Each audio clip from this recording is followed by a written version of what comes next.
हमारे हो गए थे, राइट। जावा वर्जन्स हमने देखे थे, राइट। जावा फीचर्स हमने देखे थे, राइट। फिर हमने कंट्रोल स्टेटमेंट्स देख लिए थे, राइट। हमने लूपिंग स्ट्रक्चर्स देख लिए थे, फिर एरे हो गया था हमारा, राइट। ऑपरेटर्स हमने देख लिए थे, देन हमने कंस्ट्रक्टर देखा था, राइट। क्लास डिस्कस किया था, ऑब्जेक्ट डिस्कस किया था, ऑब्जेक्ट क्लास डिस्कस किया था, राइट। देन पॉलीमॉर्फिज्म चल रहा था शायद, राइट। यहाँ तक का कुछ हुआ था, मुझे याद नहीं है, लेकिन इतना कुछ मैंने करवाया था, मुझे इतना याद है कि ऑब्जेक्ट क्लास वो कंस्ट्रक्टर वगैरह हो गया था। पॉलीमॉर्फिज्म पे कहीं ना कहीं हम अटके थे और फिर आपका बैच होल्ड पे चला गया था। ओके, सो मैं एक काम करता हूँ, I start with the polymorphism, right. उसका जो भी चलाया हुआ था वो भी रिपीट हो जाएगा और जो नया टॉपिक आएगा वो भी क्लब हो जाएगा, right. Clear clear. Okay, sir. So let me start with the polymorphism. Polymorphism means we can represent more than one form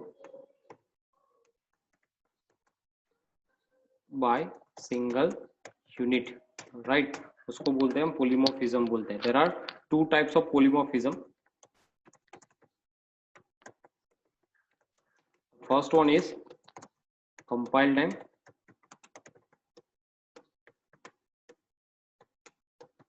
and second one is run time, right। Compile time as well as a run time. Compile time is known as method overloading, run time is known as method overriding, right. So compile time है वो आपका method overloading है, run time है वो आपका method overriding है। Compile time है उसको अर्ली बाइंडिंग भी बोलते हैं और जो रन टाइम है उसको लेट बाइंडिंग भी बोलते हैं, राइट। सो ये है आपका polymorphism types, right. Method overloading है, मेथड ओवर राइडिंग है। मेथड ओवर लोडिंग को अर्ली बाइंडिंग बोलते हैं जिसको कंपाइल टाइम भी बोलते हैं पॉलीमॉर्फिज्म। मेथड ओवर राइडिंग है जिसको लेट बाइंडिंग बोलते हैं जो आपका रन टाइम पॉलीमॉर्फिज्म भी है, right. Let we discuss the first one, method overloading, right. What is method overloading? C plus plus में क्या था? What is method over loading?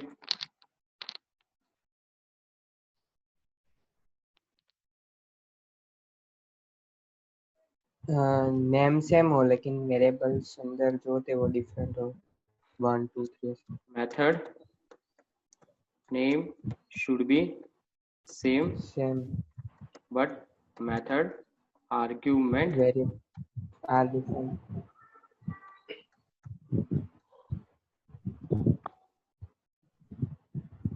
is different, right। So it's known as a method overloading. It's a concept of C++ और C language, right. C language के अंदर हम एक method use करते थे, मैंने आपको बताया था, right, which is a native methods, right. जो एक नेटिव मेथड था वो मेथड हम यूज करते थे, वो था ABS method, right. C language के अंदर हम एक मेथड यूज करते थे ABS। ABS means absolute method,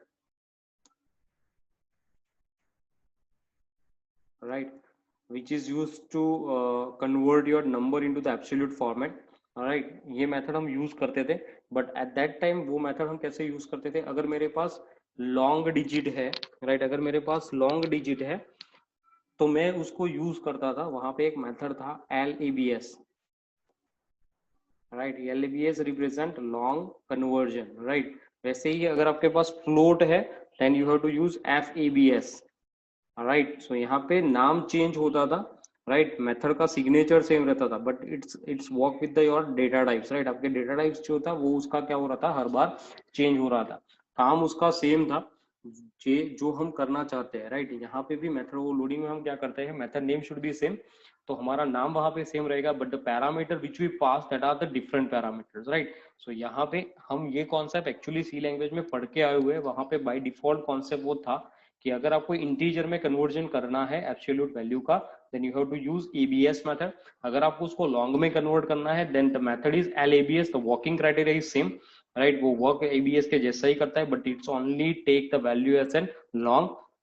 अगर फ्लोट में आपको यूज करना है, then you have to use a FABS, right. So अगर आप फ्लोट में कन्वर्जन करना चाहते हो तो आपको यूज करना है एफएबीएस का यूज करना है, राइट। तो this is the scenario of method overloading at in a C language, right.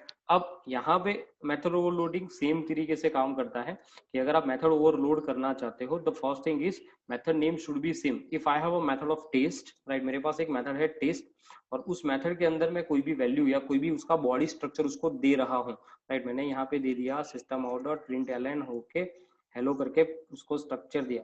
अगर मुझे टेस्ट दोबारा का यूज करना है क्लास के अंदर, then I can use again with the help of different parameters, right. So ये जो फर्स्ट मेथड जो मेरा था, first method indicates a default method, second method is indicates as an a parameterized method. So first method हमने name जो था वो name हमारा दोनों साइड पे सेम है, बट द पैरामीटर यहाँ पे थे, यहाँ पे जो है वो blank parameter, blank means no parameter is that, but यहाँ पे will pass a single base single argument parameter, right. So ये सिंगल आर्गुमेंट पैरामीटर पे काम करता है, right. So this is the concept of method overloading. Let we see a quick program of method overloading, then will go to the execute, then will go to the method overriding and will see the cases also of method overloading, right. उसके बाद हम जाएंगे। तो पहले हम देखते हैं इसके इसका प्रोग्राम मेथड ओवरलोडिंग कैसे काम करता है। क्लियर यहाँ तक? Yes sir. ओके, सो चलिए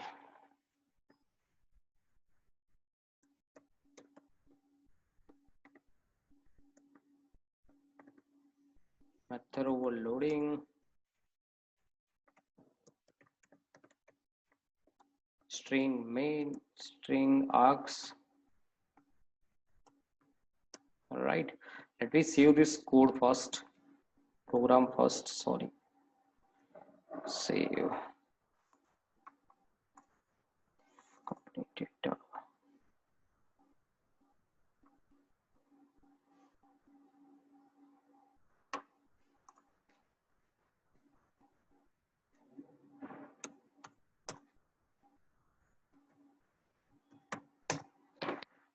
Okay, so this is our class method overloading class, and we'll just mention a method of main method, right. Now we'll declare one more class here, all right, like class test, right, and I'll define one method here, some method, right, and from that let me pass the body of this method, system dot out dot println some method, sorry, default some method is called, right. Let me define one more method with parameter, system dot out dot println single argument based method, right. So here we'll pass a two methods, right, in a test class. The first one is a sum method with a which is a default method. The second one is a parameterized method which is having a single argument based method, right. Now I want to call this method to my main program, right. So how we can call it, कैसे करेंगे call, main के अंदर call करना है, how we can call it,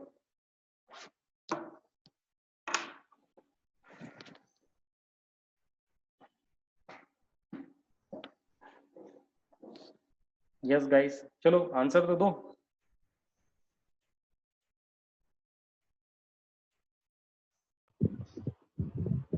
पहले उसका object बनाना पड़ेगा। Yes, we have to create the object of test first. So I'll just create an object with the help of new keyword. New keyword represent that you are creating an object and it provides the memory of that particular object, right. वो क्या करता है, object को memory assign करता है, right. Now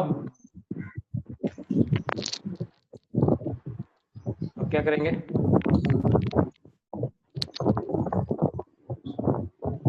call करेंगे। Yes, call करेंगे, right. Let's call it T dot sum. चलो पहले एक ही मेथड कॉल करते हैं। Let we compile this code.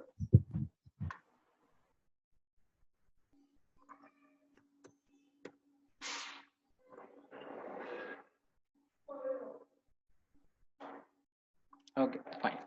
So let me compile film. Let me check my Java is configured. Okay, fine. Java 1.8 is there. Okay. Java C method overloading dot Java.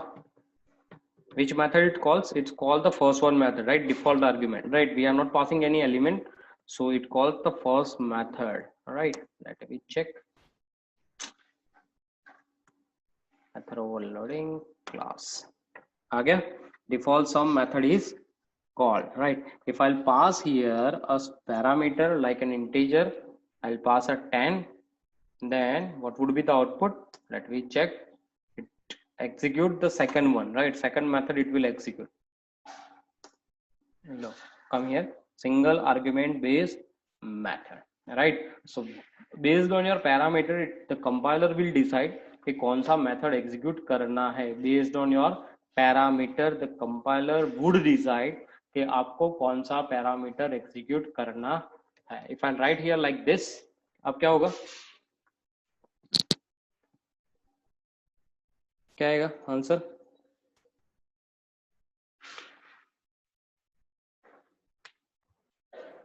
यही आएगा, but आपने integer दिया है तो default है। Yes yes Shailesh, समझ में नहीं आया, क्या बोला आपने? सिंगल बेस आएगा शायद। सिंगल बेस्ड मेथड आएगा या? रचना एंड निशा, क्या कह रहा है आपका प्रिडिक्शन? डिफॉल्ट आएगा सर। डिफॉल्ट आएगा. Let me check here. Right, so it calls a कैसे डिफॉल्ट. आएगा सर?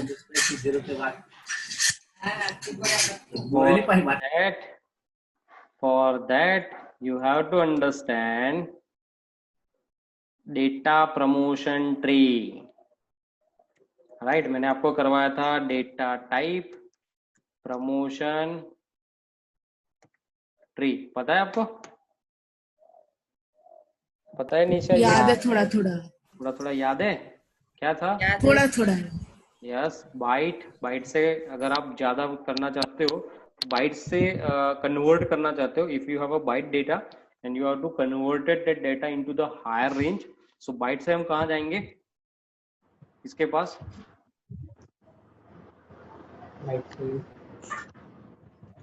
इंटीजर, बाइट से सीधा इंटीजर पे जाएंगे.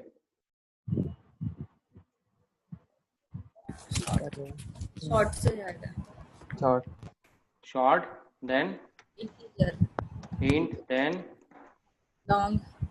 Long then float. Yes, float then double, right? ये रहता है. और अगर आपके पास कैरेक्टर अवेलेबल है तो यहाँ पे आ जाएगा आपका कैरेक्टर, और वहां से वो जाएगा इंटीजर के अंदर, वो जाएगा लॉन्ग के अंदर, वो जाएगा फ्लोट के अंदर, वो जाएगा डबल के अंदर, right? This is called a promotion tree, right? अगर आपका डेटा टाइप आपका इंटीजर है और आपने उसको डिक्लेयर कर रखा है विथ लॉन्ग से, हाँ, तो वो एक्सेसिबल है, राइट? क्योंकि ये हायर रेंज है और सिमिलर कंटेंट होल्ड करता है, तो वो उसको यूज कर सकता है, right? So in this case again that situation is arise, right? क्योंकि हमने यहाँ पे डिक्लेयर किया है 10, बट यहाँ पे है लॉन्ग, सो इंटीजर टू हम लॉन्ग पे जा सकते हैं, right? This is called a data promotion. तो it's allowed that data promotion. तो यहाँ पे उसको मैच मिला, वो चेक पहले यही करेगा कि इंटीजर है कि नहीं है. अगर उसको इंटीजर नहीं मिल रहा है तब जाके उसके हायर डेटा टाइप्स को वो क्या करेगा? चेक करेगा, राइट? उसका हायर कौन सा है? लॉन्ग है, विच इज अन अवेलेबल. तो वो क्या करेगा? उसका जो बॉडी स्ट्रक्चर है उसको कर देगा वो execute, right? So this is happen in this case. Clear, Nisha? Yes sir. Yes sir. Okay. We already seen this case study I think, है ना, हमने केस स्टडी देखा था इसका, मुझे याद है अभी, हमने इसके केसेस देखे थे सारे माइट पे, कि नहीं देखे थे? यार देखे थे देखे देखे थे। मतलब थे सर, हाँ देखे हाँ, थे। आपको बोला ना ओवरलोडिंग और ये चल रहा था लास्ट में अपने चला। हाँ, तो इसके cases we already discuss, like यहाँ पे if I write here integer of B, right, और यहाँ पे मैं लिख रहा हूँ 10 also, so it again goes to this particular block, right. ये सारे केसेस थे जो मैंने 6 या 7 केसेस थे जो मैंने आपको करवाए थे उस टाइम पे, right, for data loading, for over loading के हमने केसेस उसके करे थे। फिर हमने स्ट्रिंग वाले केसेस किए थे इसके अंदर के, वो बाकी थे, माइट भी स्ट्रिंग क्लास करवाया था बाकी के शायद नहीं, ये वेरिएबल वाले ही किए थे सिर्फ ओके लॉन्ग इन स्ट्रिंग, हाँ तो थ्री स्ट्रिंग क्लास, लेके। यस, तो स्ट्रिंग क्लास बाकी था इसलिए स्ट्रिंग क्लास के नहीं हुए थे, राइट। हाँ कोई बात नहीं, चलिए। सो ये समझ में आ गया मेथड ओवर लोडिंग क्या है।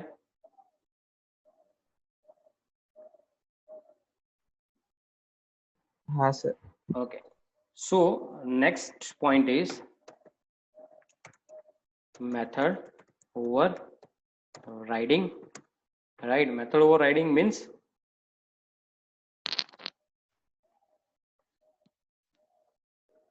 मेथड ओवर राइडिंग मीन्स ये सर सी प्लस प्लस में आता है ना हाँ, कि पेरेंट क्लास के वो क्या मेथड्स और वो सब चाइल्ड क्लास में हम दे सकते the perfect definition of method overriding is method name should be same different and method argument also same, right. तो आपका मेथड का नेम भी सेम रहेगा, आपका मेथड का आर्ग्यूमेंट भी सेम रहेगा, but to achieve method overriding we have to understand concept of inheritance first, right? Why? Because we can't apply same method with same signature in single class, right. So हम कभी भी same method को same signature के साथ single class के अंदर use नहीं कर सकते। This is the drawback of method over riding. अगर मैं यहाँ पे सम मेथड निकाल दूं, सम मेथड को डिफॉल्ट कर दूं, राइट, तो यहाँ पे मेरे पास दोनों जो मेथड है वो as per the method overriding concept पे है कि मेथड जो है वो आपका नाम सेम है, उसमें कोई आर्ग्यूमेंट नहीं है, तो स्ट्रक्चर भी उसका सेम है। अब जो मैं अगर इस प्रोग्राम को रन करने जाऊं तो वो क्या करेगा, लेट मी चेक, दे दिया उसने एरर, राइट, एरर दे दिया। क्या दिया, method sum is already defined in a class test, right. आपने एक बार उसको डिक्लेयर कर रखा है तो आपने दूसरी बार सेम मेथड क्यों डिक्लेयर किया, right. So you can't declare a same method same with a same argument in a single class. To achieve the method overriding you have to understand first the concept of inheritance, क्योंकि we have to access the method overriding with a child and parent scenario only, right? So we have to achieve this concept with parent and child scenario, clear. So तभी जाके आप उसको use कर पाओगे, right. सो मैं इस portion को अभी नहीं ले रहा हूं, इससे पहले हम एक और दो क्लास देख लेते हैं, right. The first class, right, क्योंकि मुझे पहले इनहेरिटेंस आपको समझाना पड़ेगा, उसके बाद हम मेथड ओवरराइडिंग को उसके अंदर ही यूज करेंगे, राइट। सो यहाँ पे आज हम पहले देख रहे हैं, right, string class, right? String is a class in java.lang package, right? Java.lang means language package, right? It's known as a language package. So string is a belongs with the java.lang package, जिसको हम बोलते हैं language package भी बोलते हैं, right? अब string class जो है वो introduce हुआ in 1.0 version, right? It's introduced in 1.0 version, right. तो ये लॉन्च हुआ था 1.0 वर्जन के अंदर। अब 1.0 वर्जन के अंदर ये क्लास लॉन्च हुआ, तो इस क्लास को क्या बोलते हैं? लेगासी क्लास बोलते हैं। लेगासी क्लास इसलिए क्योंकि ये फर्स्ट वर्जन पे ही लॉन्च हो गया है, right. So a string class, it's a legacy class which launched at the 1.0 version, right? Why we use a string class? To hold more than one character as a string, right? To hold more than one character as a string with the help of your string class, right? तो आप यहाँ पे string class use कर सकते हो कब? कि अगर आपको एक से ज्यादा कैरेक्टर स्टोर करने हैं, एज एन स्ट्रिंग स्टोर करने हैं, तब जाके आप यूज कर सकते हो, स्ट्रिंग क्लास का यूज कर सकते हो। क्लियर यहां तक? Yes sir. Okay, so string class जो है, there are two way to declare a string, right.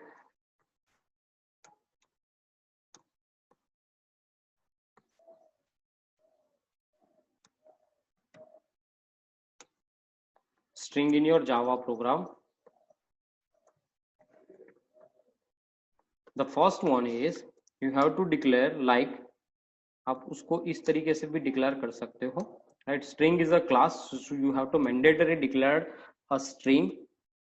S is an variable or instance variable, we can say that, or reference variable, not an instance, it's a reference variable of a string class, right? So S is a reference variable, string is a class.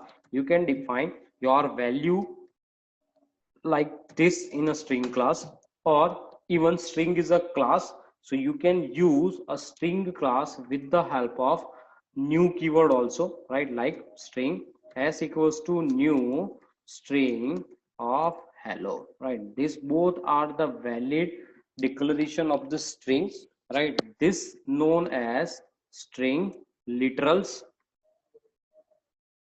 right? And this known as string declare with new keyword, right? So this is it. ये दो चीजें हैं, दोनों ही same है, right. आप string declare कर सकते हो with the help of string with s equals to hello, right? or you can even declare that thing with the help of your declaration of with the help of new keyword भी आप उसको डिक्लेयर कर सकते हो, right. So both things are valid, right. आप दोनों में से किसी भी तरफ से उसको डिक्लेयर कर सकते हो। क्लियर यहाँ पे? Yes sir. राइट। अब क्वेश्चन ये आना चाहिए कि सर तो दोनों में डिफरेंस क्या है, राइट। अगर ये एक क्वेश्चन है जो हर बार इंटरव्यू में बहुत बार पूछते हैं बच्चों को, राइट। मैं I just observe this thing कि आप स्ट्रिंग को एज अ डिक्लेयर कर रहे हो एस इक्वल्स टू हेलो, और आप स्ट्रिंग को एज अ डिक्लेयर कर रहे हो विथ न्यू कीवर्ड, राइट। तो वो डिफरेंस क्या है, राइट। तो यहाँ पे डिफरेंसेस क्या है कि अगर आप उसको डिक्लेयर कर रहे हो सिंगल हेलो से डिक्लेयर कर रहे हो, तो वो इनिशियलाइज होता है एस, राइट। और वो वर्क करता है, means it store into your heap memory directly with the value, right. मैंने आपको जीवीएम का स्ट्रक्चर बताया था, पता है आपको? हमने जीवीएम का स्ट्रक्चर देखा था, पता है आपको कि नहीं पता है?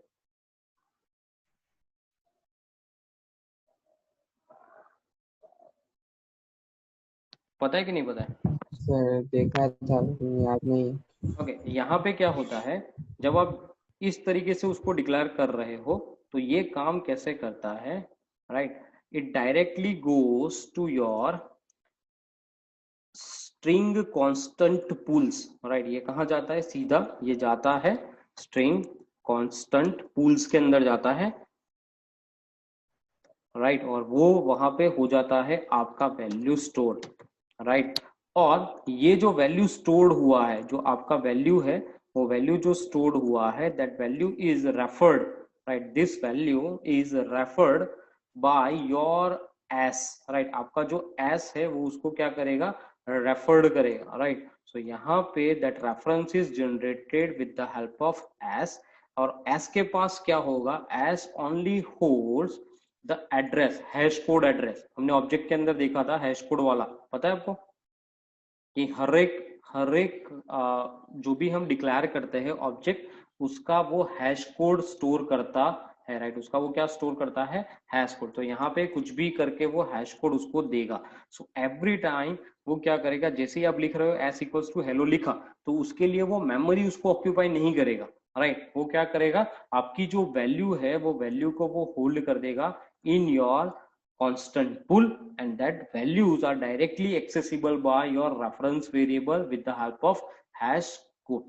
This is the way to declare to access the string as equals to hello inside your program, right. So अगर आप इन फ्यूचर, राइट, अगर मेरी रिक्वायरमेंट ये हुई कि सर मुझे अभी एक और स्ट्रिंग नया डिक्लेयर करना है, अगर मैं एक डिक्लेयर कर रहा हूँ string s1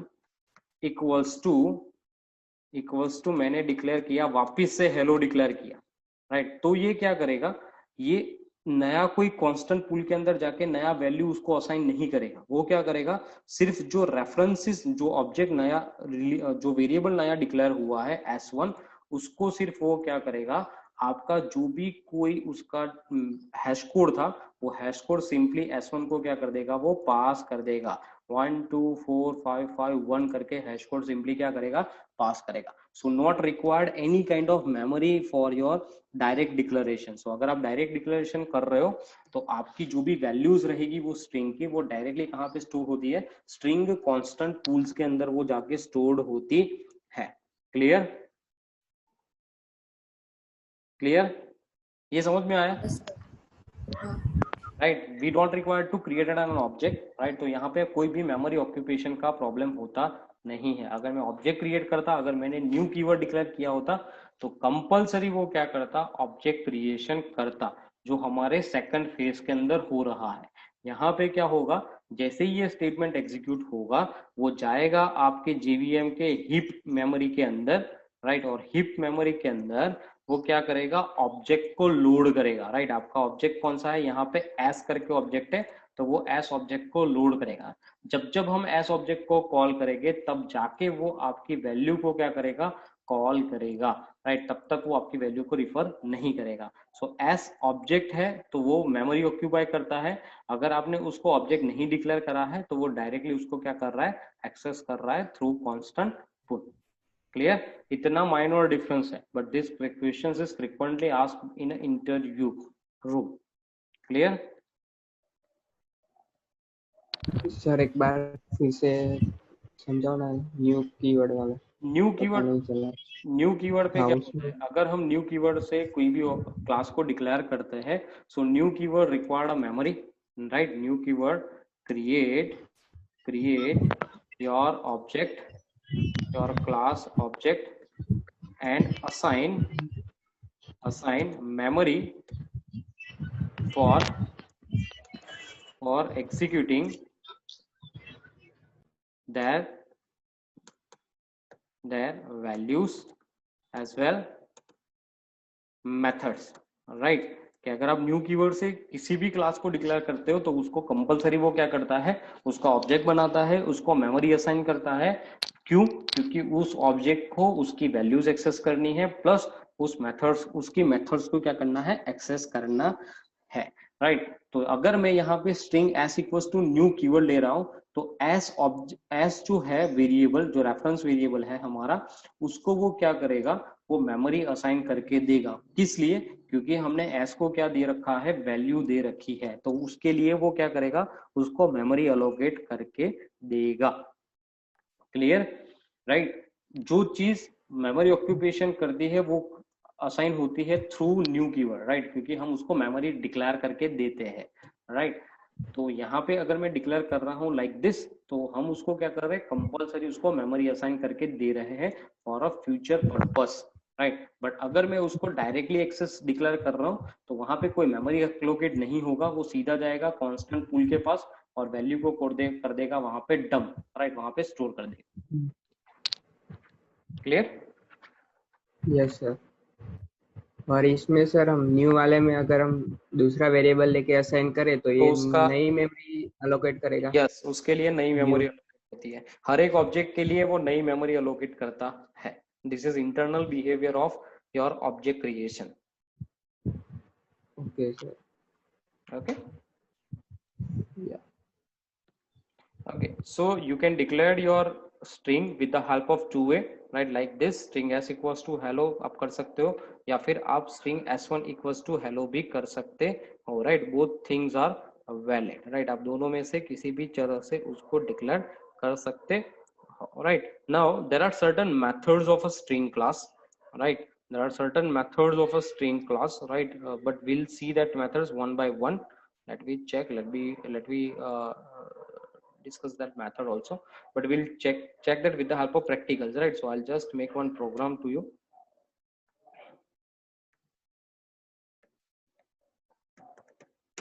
String class dot java, right? Let's see, string dot java. Okay, fine.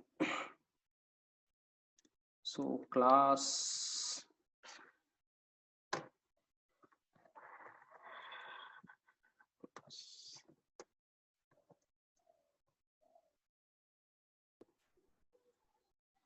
static, okay, one minute, static void main. Okay, to declare a string we have a two way, right? जैसा मैंने आपको बताया, right? आप दोनों में से किसी भी मेथड का क्या कर सकते हो, यूज कर सकते हो, right? So we'll use a method, we'll use a both way, right? I'll declare as equals to hello. Sorry, आपने hello नहीं लिए, आप will take a b c d e, okay? And even we can declare, one minute, even we can declare h1 equals to a b c d e f. Okay, let's see, right? Let me print this code. Content how dot println value of s, right? Same as value of s1, right? Let me check, let me run this code, let me see what kind of output we get. Java C string class dot java. ओहो, क्या error दिया?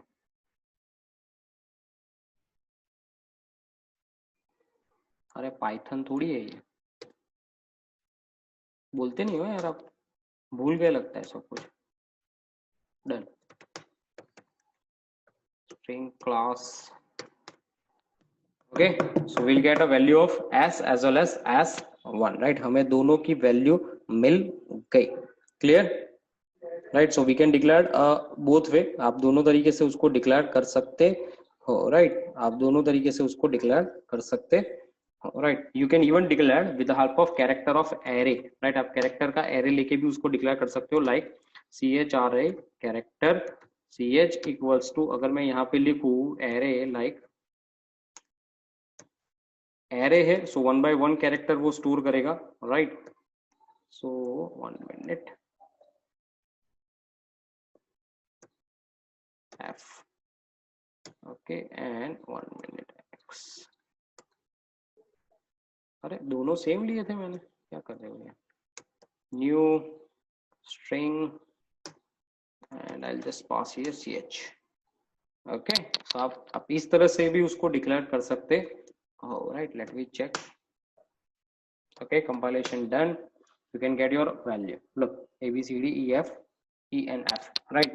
So आप दोनों तरीके से उसको डिक्लेयर कर सकते हो. आप डायरेक्टली भी उसको डिक्लेयर कर सकते हो like a constant pool.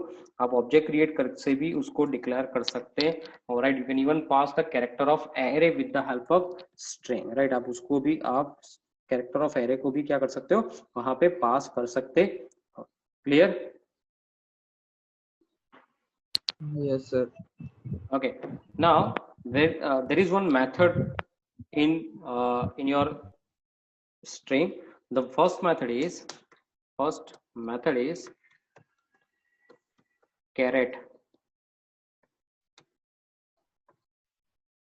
The return type of this method is character, and you have to pass here index, right? So this method actually what it does, this method returns character value on specific index, right वो आपके specific index पे वो क्या करेगा, आपको वो value identify करके देगा, right. If I want to fetch my content, right, if I want to fetch the particular location value, like let me check system dot out dot println, right, uh, with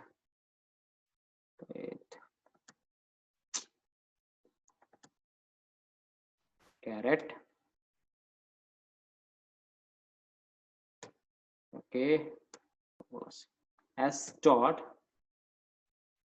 caret, and we have to pass one location, right। कौन सा character आएगा first पे,